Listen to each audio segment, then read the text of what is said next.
हो पाएगा। आगे बिरसा जी कहते हैं कि ये प्रकृति मेरी जननी है, इसकी रक्षा हमें हर हाल में करनी है। अगर समाज एकजुट होकर रहेगा तो कोई भी बाहरी ताकत हमें अपने वश में नहीं कर सकती है। आगे बिरसा जी कहते हैं कि मैं अपने शब्द दे जा रहा हूँ, इसे फेंकना मत, इसे अपने घर या आंगन में सजो कर रखना। मेरा कहा कभी नहीं मिटेगा। शिक्षा व समानता का अधिकार हमें संविधान देता है। यदि हम संविधान को भूल जाएंगे तो कभी ऐसा समय ना आ जाए कि हमें मंदिरों के बाहर कटोरा लेकर बैठना पड़े। फिर से ऐसा समय ना आ जाए कि पेट पीछे झाड़ू व गले में मटका लटका कर फिरना पड़े। इसलिए हमें गुमराह नहीं होना है। हमें अपने अधिकारों जैसे जल, जंगल, जमीन, स्वास्थ्य, शिक्षा की रक्षा करनी है और ये करने में हमें बहुत संघर्ष करना पड़ेगा।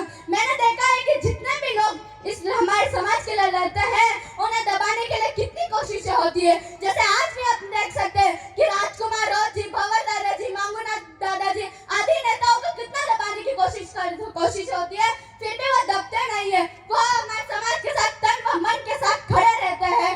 बिरसा मुंडा केवल आदिवासियों के ही नायक नहीं बल्कि पूरे देश के गौरव थे, हैं और रहेंगे।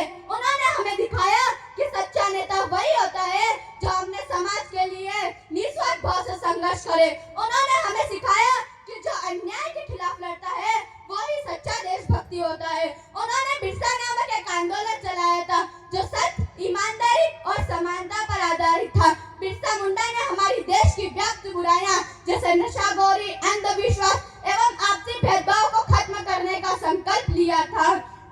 सूरज क्या जाने चांद क्या होता है, जमीन क्या जाने आसमान क्या होता है, और जो मंदिरों के बाहर भगवान के नाम पर भीख मांगकर खाए उसे क्या पता भारतीय संविधान क्या होता है।